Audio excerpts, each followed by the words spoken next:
So that's a Michael Myers, Jason Voorhees T-shirt. Let us take a stab at it. That's beautiful. Yeah. And you're a classic horror movie person, is what you said. Yes. So what would you consider like your go-to classic horror movies? My son and I have done the Halloweens, and that's kind of we did. I'm always going to go Romero.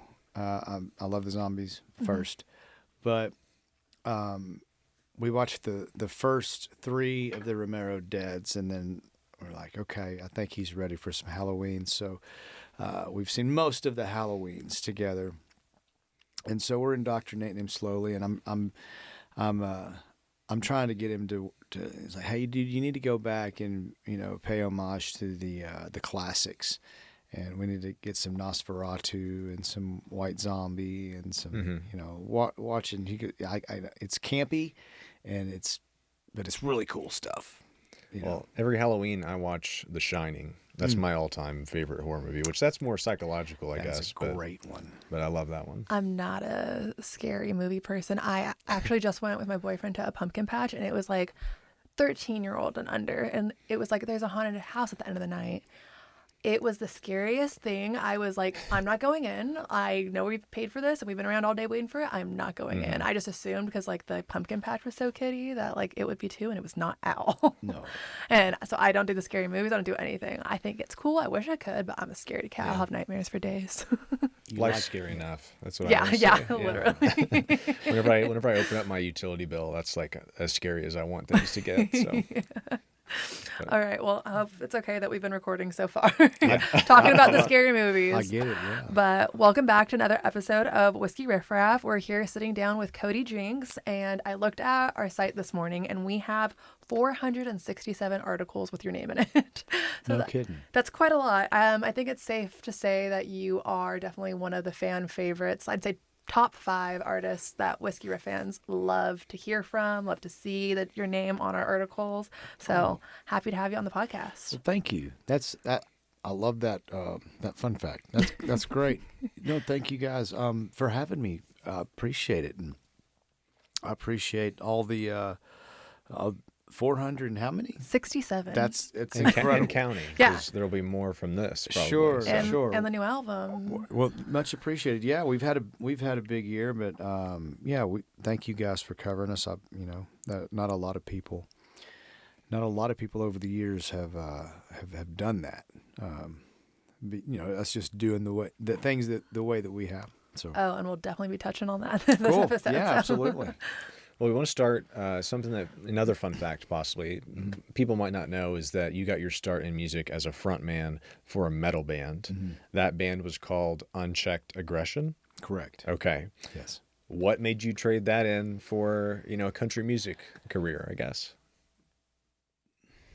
We were talking a little bit about this yesterday or the day before. I don't know if I have a country heart and a heavy metal soul or vice versa. I do know that country is my first love, but when I was 14, 15 years old, the part of Texas I'm from, Pantera was a huge deal. I had already, obviously gotten into, Metallica and had heard a lot of the more radio-friendly hard rock bands of that time and really loved that and was really raised on, if Dad was home, it was all country. When Dad would go to work, that's when Mom would throw on the Elton John and just whatever rock and roll stuff. So I had a good upbringing musically, and really latched on to the emotion of heavy metal, the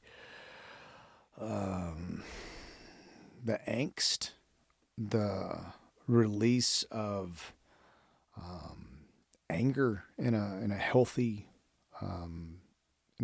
way. Metal's gotten a bad rap oftentimes through the years, but it's people that get it, and I went off and did that. I did that for 7 years. I learned how to play guitar on, country songs. My dad taught me. And Lefty Frizzell was the first, Long Black Veil was the first song I learned how to play on the guitar. And I don't know. The country's the first love, but heavy metal it's a 1 and 1A, and the metal band broke up at one point in time. It's a long-winded answer for your question. But the metal band broke up, and I guess I went back, just had full circle moment, and just went back to what I really started with, which was country. Which your music is definitely country, but it's definitely country rock, Oh, absolutely. So like you kind of get the best of both worlds, which is awesome. We are a product of the term honky tonk was big where I was from. Honky tonk was big, really in the, from Texas through the Gulf Coast states, over to Florida, and then, up as far as here. But it was definitely a southern thing. And I came from the school of, I started playing in the roadhouses, and I started playing in the dive bars and the places you imagine, places that had chicken wire. Mm-hmm. Whenever I was a younger guy, I'm kind of one of the last of those guys that, we did it the way they did it back a long, long time ago. And we're utilizing what the young people are doing now, mm-hmm. but we did it the old school way. I don't even know if that answered your question.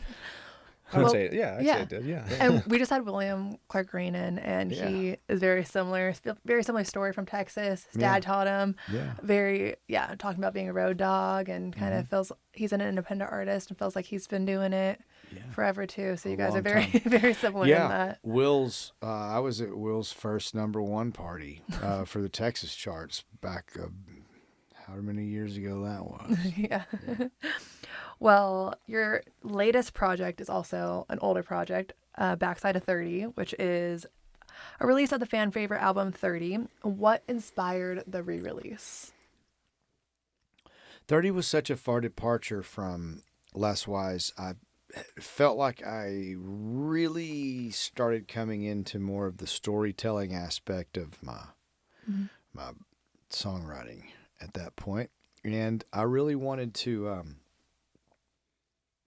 revisit it, revamp it a little bit, have it remixed, remastered, and really happy we did it. But we added another song to it, a new song that is an old song, but it's the first time that the song incarnation of it has made a record. So we were pleased to put an old new song on.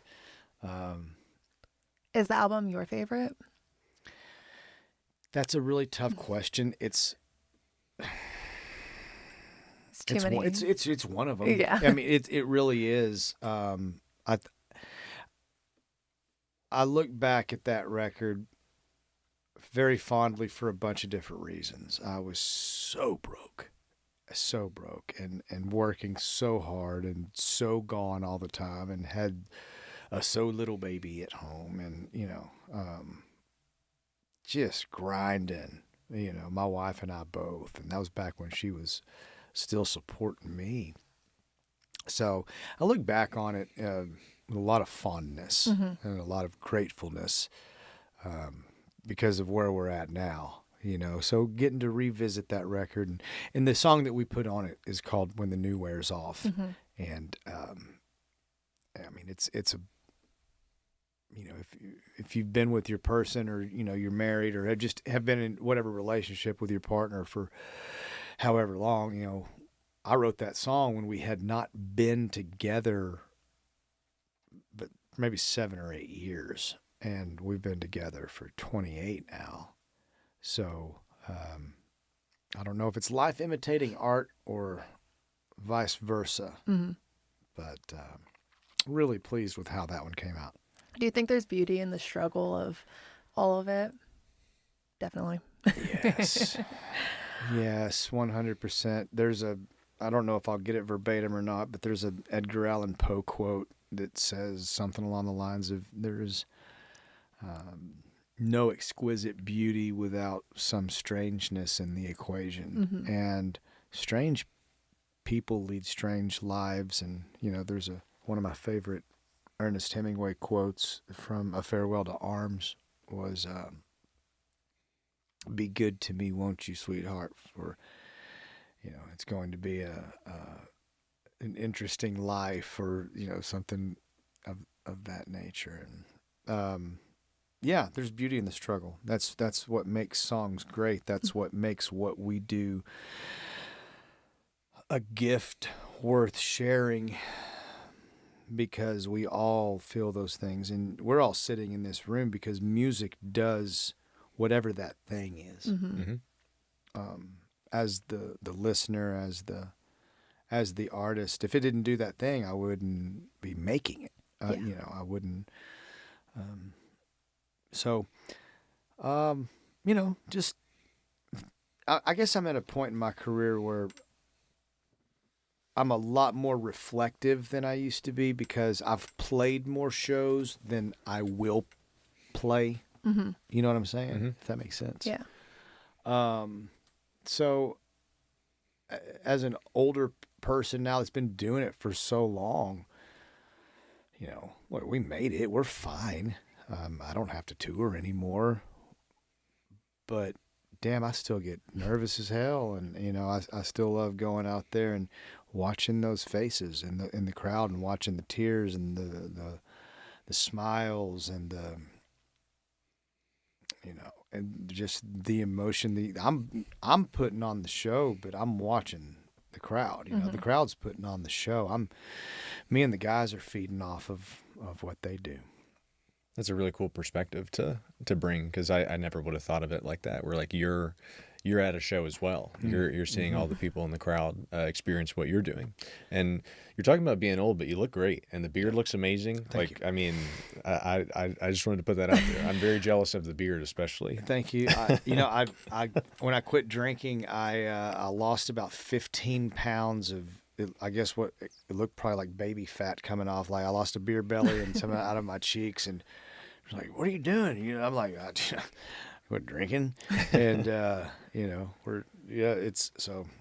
don't know. It wasn't not the cleanest of living, but I quit smoking cigarettes and quit drinking. So at least I'm not giving myself as much of a head start as I had. Yeah, definitely. I know. I'm like, share what you are drinking. Yeah, well, I bring them wherever I go now. Corona, I have some Corona non-alcoholic.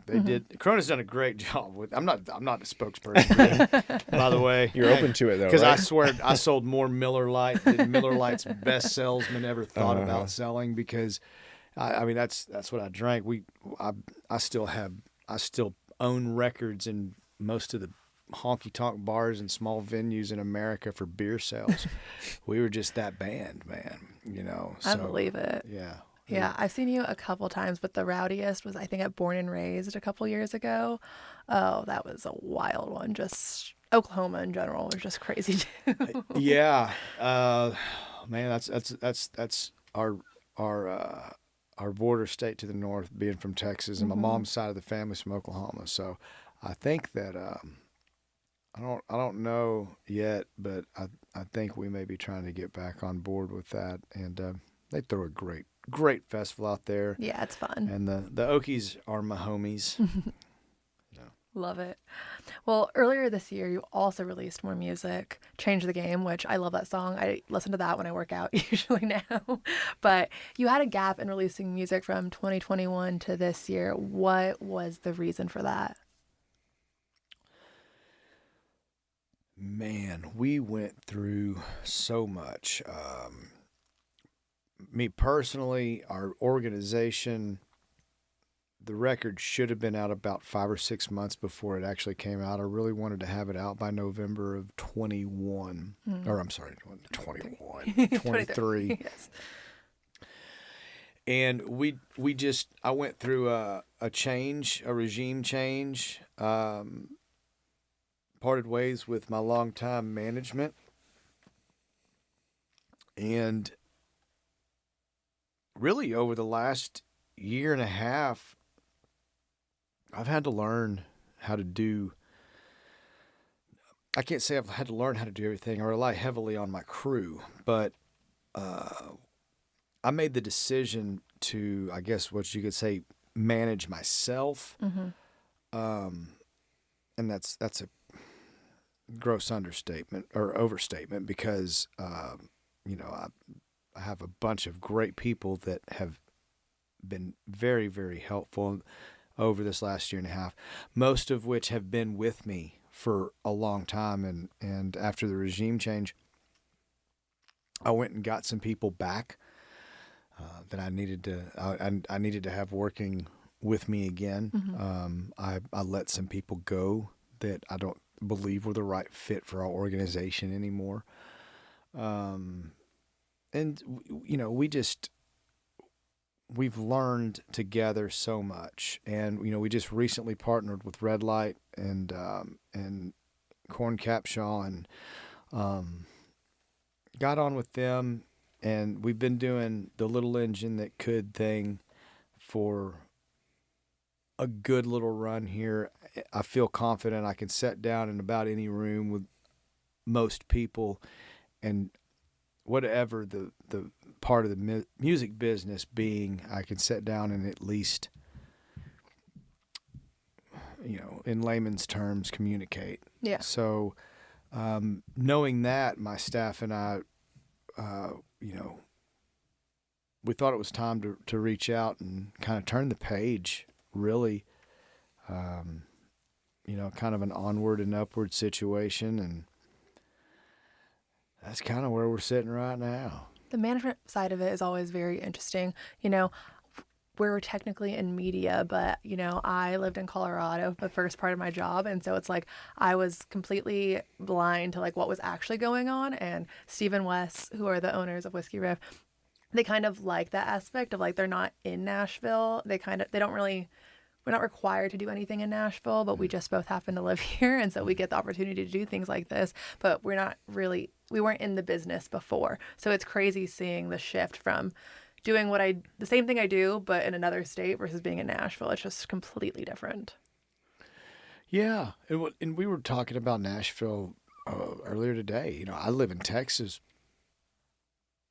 but when I do most of my work like this in Nashville. Yeah. And we try to block some days every few months or whatever to come out here and get work done.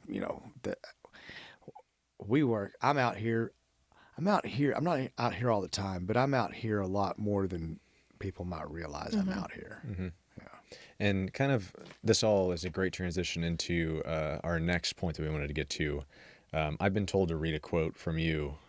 You were quoting literary minds. I'm going to quote a literary mind that's sitting right here next to me. There's no telling what I said because I could have been drunk. But it kind of falls in line with what we were just discussing. Obviously, you're known as like a modern day outlaw type of artist. And back in 2018, you played Red Rocks and you gave a speech. I'm quoting you, so I'm going to use a curse word. You can curse on this podcast. That's fine. Guys like us who said, fuck you to the music industry, don't play venues like this. Since then, you've really paved the way for being completely independent. So can you explain, maybe that quote, and then what kind of made you, I don't want to speak for you, but maybe anti-music industry? Yeah, I still feel like that. I've sold Red Rocks out 4 times, and I still feel like that every time. I'm going back. Surprise. Next year, I probably wasn't supposed to say that, but whatever. They treat us like family there now, really. So, I felt like that. I still feel like that. I probably will always feel like that.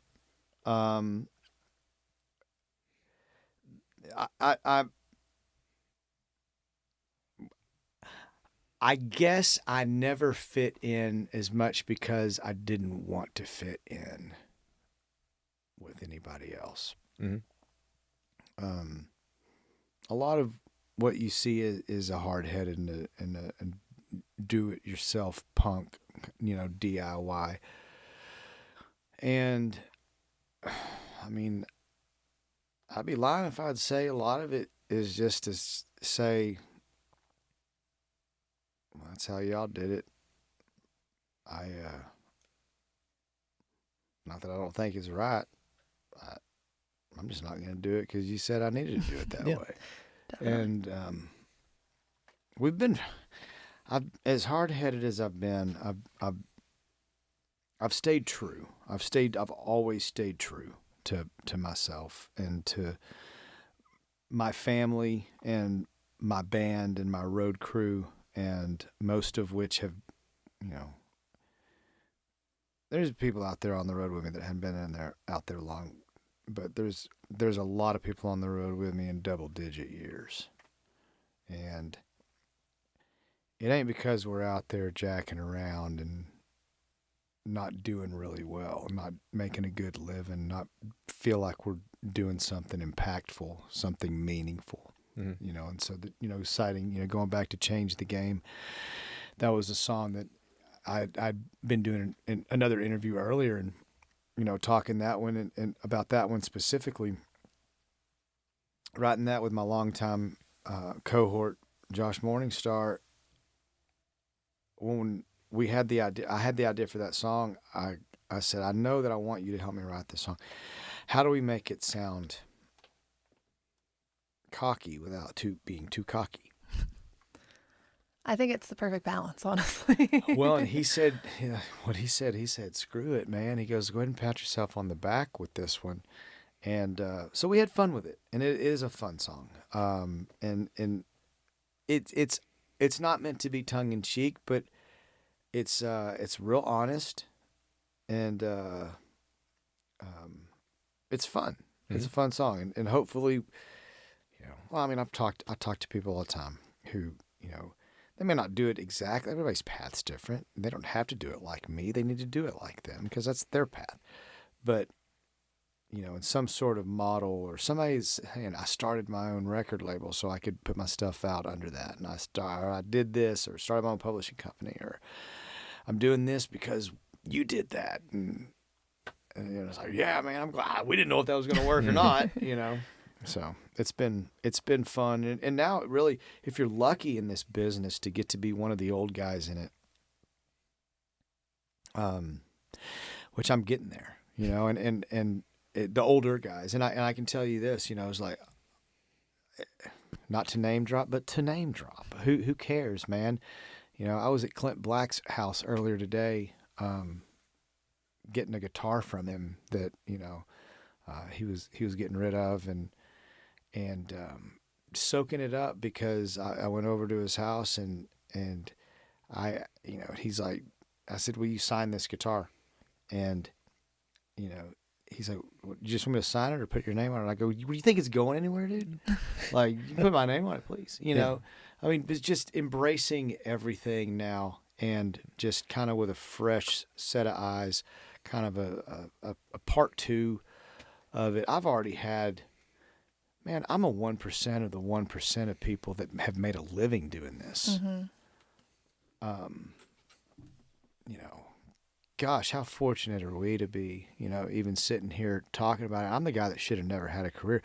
I'm the guy, I had a developmental deal from a really, really, really, really big label here when I was 25, 6 years old. And back then I was like, yuck. Yeah. I mean, like, everything about that just looked like shit.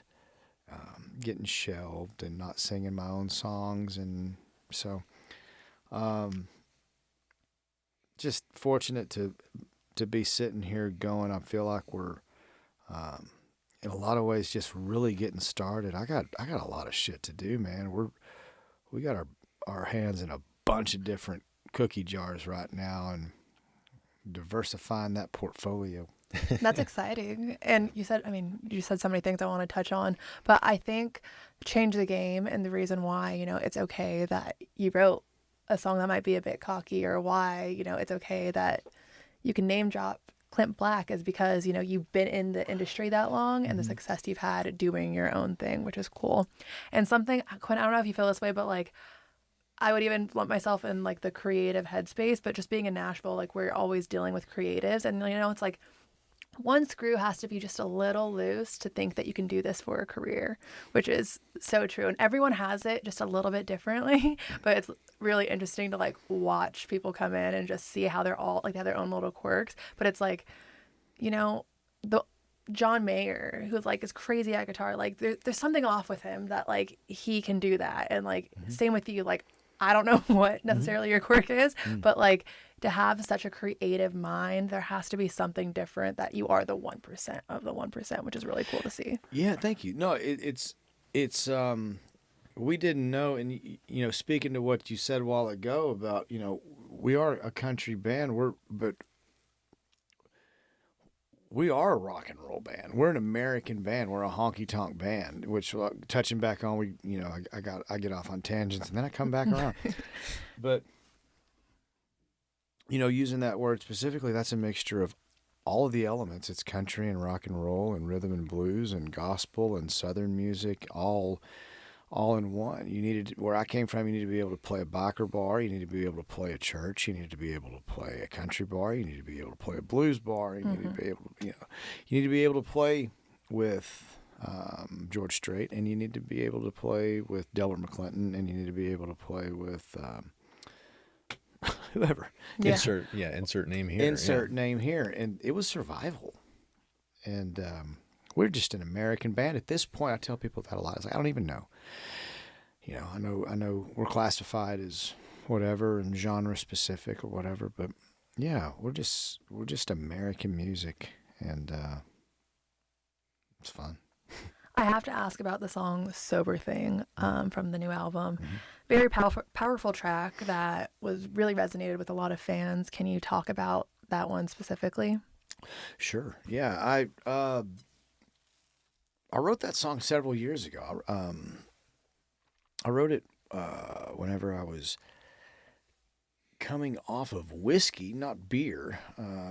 That was another couple of years where, you know, before I finally put that down too. But coming off hard liquor, and I sat on my back porch and wrote that song one afternoon.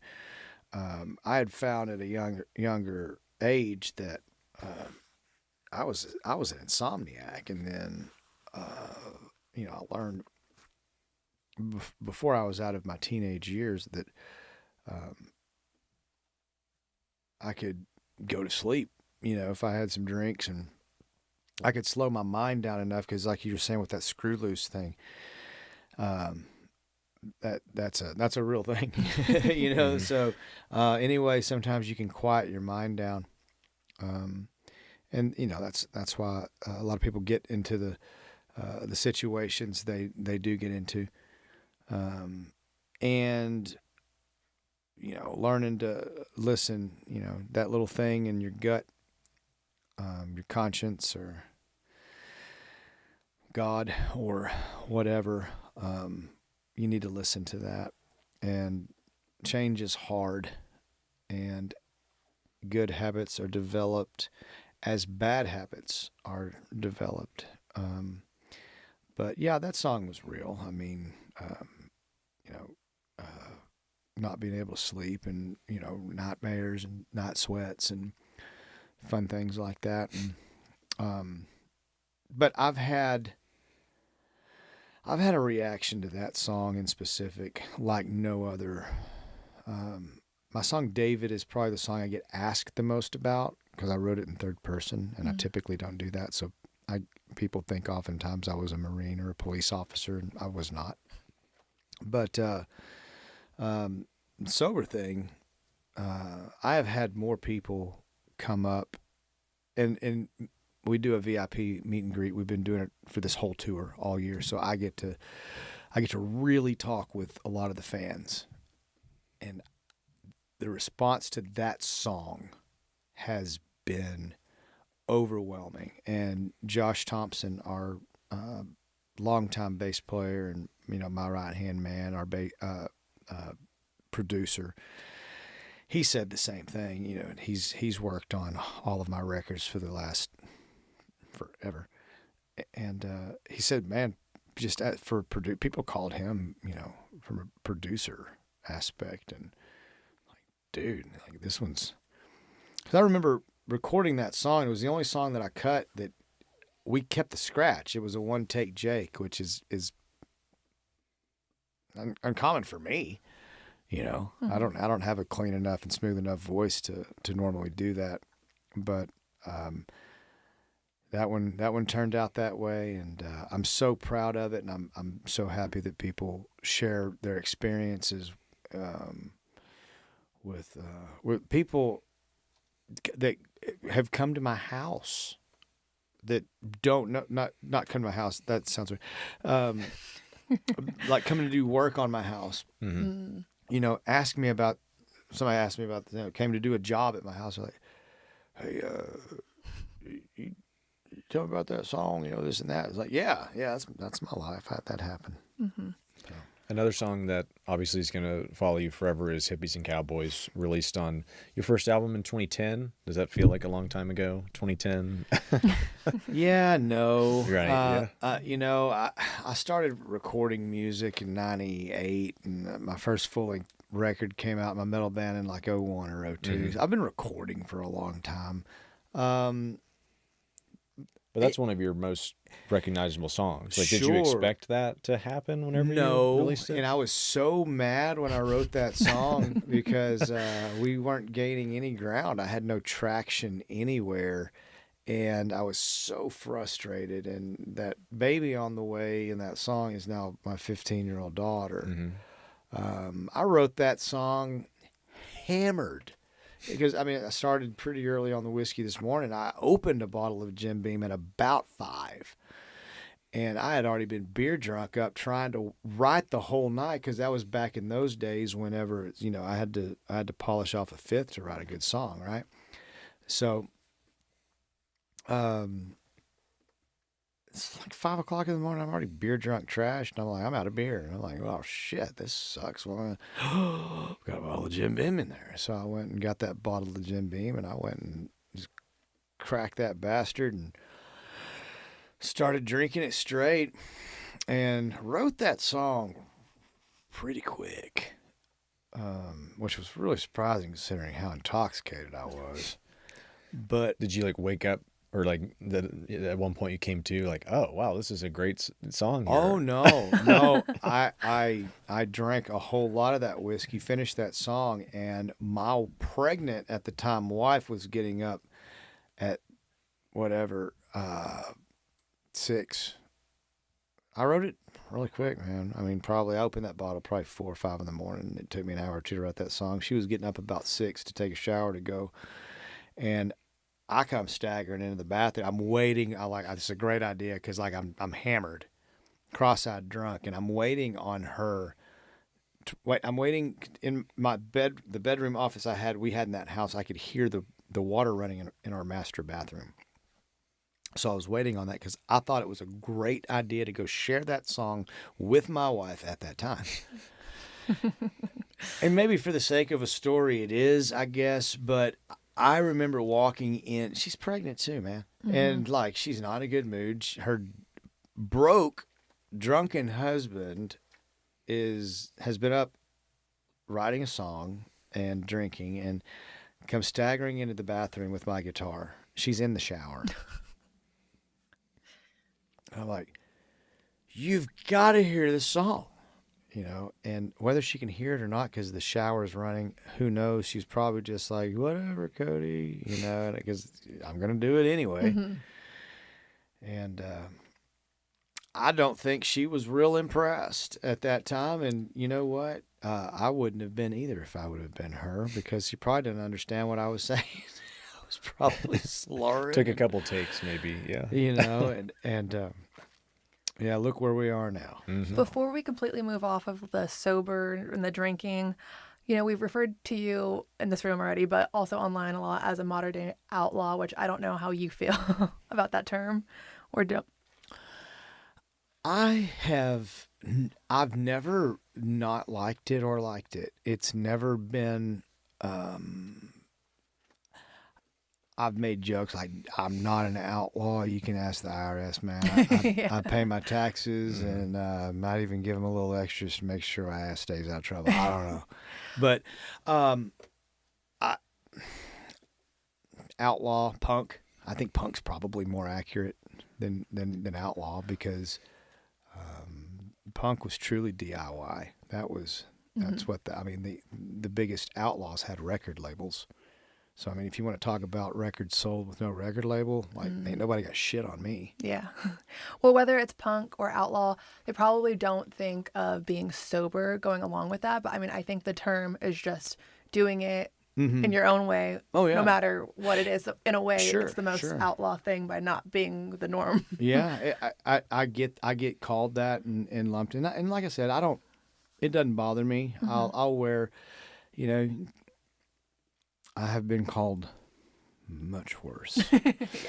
You know? So I'm thankful to be looked at in a unique situation as somebody maybe that's you know, like the change the game thing. Somebody that's been able to do that. I'm proud of that. I truly am. And you know, and if people want to call that outlaw, awesome. You know, if people want to, you know, if they do want to call it that, good. I hope it's one of these days like he's known as the greatest outlaw that's ever been. Like that would be awesome. If somebody said that, I would say, well, thank you very much. You know, I don't see that as being the fact, but you know, yeah, DIY, outlaw, punk, you know, the little engine that could. That's kind of our whole organization, our little, you know, 30-man operation that keeps going down the road. Well, something that we heard, or I guess everyone heard last year, is that you were writing a book. Is that still the case? Or are you still in the process of writing a book? What's that about? The inspiration behind it? Like, obviously you're a songwriter, so you have writing experience, but what makes you take that jump and say, I'm going to write a book? I always wanted to, and it really is about done, and it has been done really since March or April. And I gotta do a couple more things, but my tour schedule got so busy at that time, that it really it kind of has taken a back burner this year, to be honest with you. But after this tour cycle, we're winding down. You know, we only have probably 14 shows, I think, somewhere around there-ish for the rest of the year. And I hope to really buckle down during the end of the year, the first of 2025, and get it done. I decided to do it for several different reasons. I've always journaled, and I started writing it, and it was very much this is not a memoir thing. And the further I got into it, I was like, it's kind of a memoir. No shame. But it's like it's a memoir of hard work is what it is. And it's highlighting my jobs. It was highlighting the work ethic that both of my parents instilled in me. So it's very focused on one thing. It's not so much, you know, well, when I was 8, my dad did this and it messed me up because of this. And, you know, it wasn't that. It was like, you know, I couldn't wait to go to work. You know, there's stories in there of me being 14 years old and I'm trying to get a job at Winn-Dixie for $4.25 an hour. That's what minimum wage was back then. And the day I turned 14, I was going to go get a job sacking groceries because I was going to be running that son of a bitch by the time I was 16, right? Because that's what I do. And I go up there and I'm like, man, you know, no experience, but I've got the charisma. It's the Riz now. That's right, yeah. Hey, look at you. I have teenagers, and I didn't get the job. And I was crushed, and I was as disappointed as I was crushed because I was thinking, how I interviewed. What the F, man? You didn't want to hire me? Mm-hmm. Like, is it the no experience thing? You know, I don't, but I went home and my mother, you know, she helped me with the computer and the printer back then with, you know, that all dinosaur equipment now, but you know, this was early 90s, and I decided I was starting my own business, and I started a business, and it was lawn mowing and odd jobs. And I got some weird ass calls, like The odd jobs part. yeah, the odd jobs part. Open ended a bit. Hey, can you put together, do cabinetry? Yeah, I just got my first armpit hair last year, but most of it was lawn work, and I learned to just, you go to work. My dad went to work, my mom went to work. We worked, and it's just there's obviously more stories in there than that, but that's just one thing I couldn't, and I still carry that with me, because still to this day in this business, I don't mind no. I don't mind the answer no. I'm in the music business. I've been told no more times than I can count. Disappointment is standard in this business, but I still have the.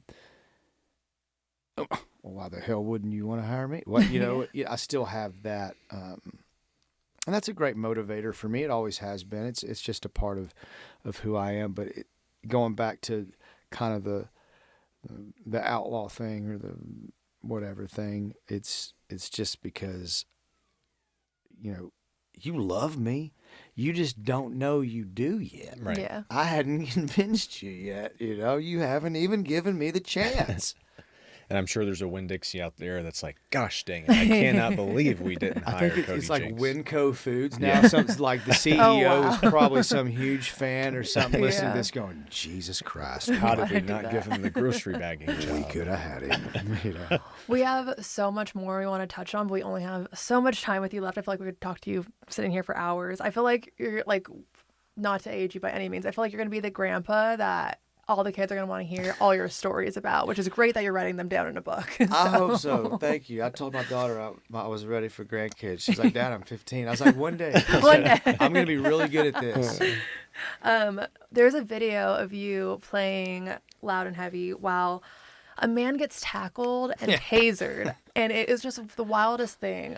I need to hear that story. My eyes were closed during that, and you can see in the video our guitar player Chris starts to take his guitar off, because at this point I have no idea what's going on. Loud and Heavy's our closer. It always has been, and we were up there, and I think it was in Georgia. I can't remember. I was That sounds about right. somewhere. I looked at the video today. So Some deep south, rough and tumble place. Anyway, guy gets super excited, as people do, and I have my own security detail now. This has been years ago, but this dude gets super excited, man. Big old boy, big dude, jumps up on stage, man, a little overzealous, and he's trucking his way over to me because he's gonna sing with me. Damn it! And the police officers and then our agent Mike was there, and they all try to stop this gargantuan man. This guy's a big sucker, and he starts throwing people off, and it starts becoming a thing now, because now he's getting irritated and pissed, and all he wanted to do was come sing with me, but I still have no idea what's going on. Anyway, they tase this dude. You can see him yanking the tasers out on stage. Still don't know what's going on. You start seeing Chris take his guitar off. Chris is going to club this bastard I wish you with would a Telecaster or whatever he's got, at the moment. It ended up hurting our booking agent, messed his ankle up on a fall. They all went down, broke one of the officers' arms. So he got quite a bit thrown at him for that. Actually, he did apologize. Well, that's good.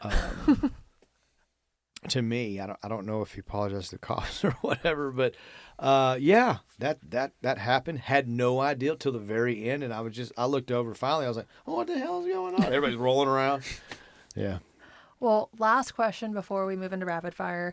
Again, we had so many more things we want to talk about, which just means you're going to have to come back on We can do it and again. talk We- to that us sounds again. great. Yeah. But Absolutely. last big question is we have to ask about new music, the plans for it, if there's anything you can share. Yeah, a lot of new music, which is super cool, man. We're excited. We just did the re-release of 30. Added, when the new wears off, we're dropping a Lefty Frizzell tribute record in December, and that was just a labor of love. Wow, yeah. Because Lefty was big in my household. Long Black Veil, first song I played when I was a kid, and getting that out finally. And then we have about 10-ish songs from other records that we didn't put on other records because for whatever reason they didn't go stylistically. So we have this really cool hodgepodge of just all kind of different really rad songs that either need to be their own thing, their own EPs, or one hodgepodge kind of record. Long story short, a lot of that is we're going to put that out in 25 too, whether it's in 3-packs or 6-packs or however we decide to do it, just singles. I don't know. We've got that coming out. In May, we started recording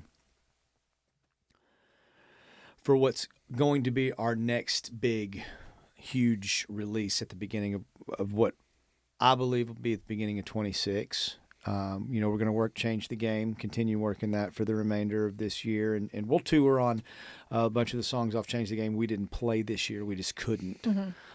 So we'll tour on Change the Game, next year and play the songs we didn't get. We're playing 4 or 5 off Change the Game live now. That's awesome. And you don't normally do that with a new record, but we've been very fortunate. And so we got some more off that to play. And then, we record constantly. Yeah, that's exciting. We never get out of either headspace, the road headspace or the recording headspace, because it's not, it's the same band you hear wherever, recording or on the road. So we try to stay kind of like that. Sounds like a great time to be a Cody Jinks fan. Yes, here in for sure. It really is. 26. So. That's this whole last year we've done so much press, so much promo. I went through a period of years where I didn't even do interviews and things. I was just on the road so much. I was grumpy and I was always drunk. And now taking the time to do more of these things, stay off the road quite as much, focus on family more. We all have kids, man. So it's a different place. It's gotten fun again. There's careers go up and down, and we've been fortunate to maintain what we've done. But I'm having a lot of fun right now. Very thankful. All right, and let's wrap up with some rapid fire questions brought to you by Browning, which I hear you're a big outdoorsman. So this will be a mix of country music and outdoors. My first shotgun was a Browning. Oh, how fitting, awesome. Then. Yeah. Yes. Still have it. What's your favorite sad country song? Sunday Morning Coming Down. Great. Hunting or fishing? Fishing. And this might be the same answer, but what are you doing when you're not playing music? Hunting or fishing. Yep. That's what I thought. What is your favorite food? Oh. I'd likely say steak and taters. I'm a steak and tater guy. That's hard to beat. Yeah. Studio recordings or live performances? Am I doing them or listening to them?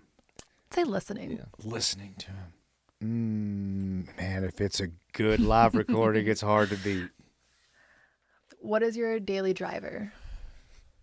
Oh, that's funny. Well, I live on a ranch, so I've got a couple cars. My daily driver is a 2022 F350 dually Super Crew. Heavy duty, super duty. Fitting. Hell yeah. Yeah, fitting. That's what I would imagine you drive. I can pull your house off your foundation, whatever you need me to do. But I've got a 76 Ford Super Crew. There was only about 12,000 of them made with a 390 that is really a lot of fun to cruise around in. And then when I'm really, really good, my wife lets me take the Corvette out. Nice. Okay, yeah. Very cool. Yeah. And then finally, sad country songs and blank make me happy. I used to say sad country songs and drinking. I won't say that because it's kind of like I quit drinking. I was like sad all the time. Drinking non-alcoholic. Yeah. Sad country songs and angry heavy metal. Okay. Nice. Make Love me it. happy. Yeah. Very cool. Well, thank you so much. Music and the million projects you have going on. Yeah.